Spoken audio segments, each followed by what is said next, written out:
Welcome to the Deep Dive. We're your shortcut to getting informed. Today, we're digging into a really powerful piece of ancient text, Matthew chapter 20. And our mission here is to pull out some insights that, honestly, they still challenge how we think about fairness, about reward, and maybe even what it means to be, truly great. That's right. It's a chapter packed with some distinct and really thought-provoking moments. We've got this parable about workers in a vineyard, Jesus predicting his own death for the third time, which is intense.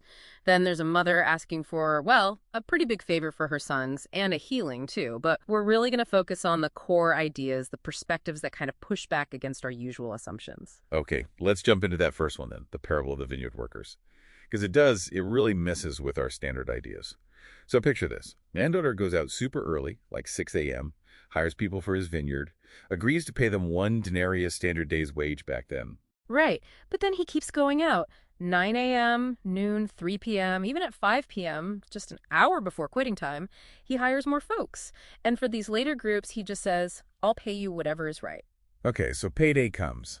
And this is where it gets wild.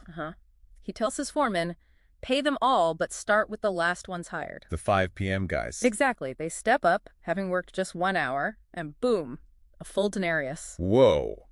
Okay, I can see where this is going. The early crew must have been thinking, pay dirt. You'd think. But when their turn comes, they also get just 1 denarius. Yeah. The agreed amount.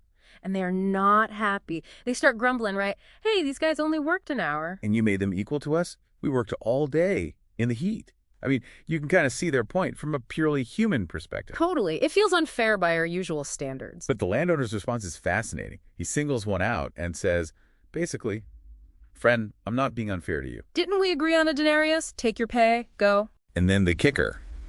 I want to give the last one the same as you. Is it against the law for me to do what I want with my own money? And then, or is your eye evil? Meaning, are you envious because I am generous? Oof. That really reframes it. Is it about fairness, or is it about resisting someone else's generosity because it doesn't fit our calculation? Precisely. It shifts the focus entirely. It's not about hours logged. It's about the owner's right to be generous. It completely challenges our merit-based thinking. That concluding line then hits differently. Yeah. So the last will be first and the first will be last. It's not just a cute reversal. It's a fundamental challenge. Absolutely. And that theme of challenging expectations just continues. Yeah, like you mentioned, right after this, Jesus predicts his death again. Right. Betrayal, suffering, crucifixion, the total opposite of worldly power. A very stark reminder. And then almost immediately, there's the healing of the 2 blind men near Jericho. It's literal sight, but maybe it's also hinting at the spiritual blindness around him regarding what truly matters. That fits perfectly with the next bit, doesn't it? The mother of James and John. Oh, yes. She comes right up to Jesus, bows down, and asks for her sons to get the prime spots in his kingdom, his right and left hand. Talk about ambition. You can almost picture the scene. The other disciples must have been fuming. They were. The text says the other 10 were indignant, but Jesus turns to the brothers, James and John, and asks, can you drink the cup I'm going to drink? Which refers to his suffering, right? Exactly. And they say, we can. Jesus acknowledges they will share in his suffering, but says the positions of honor aren't his to give out like party favors. They're assigned by the Father.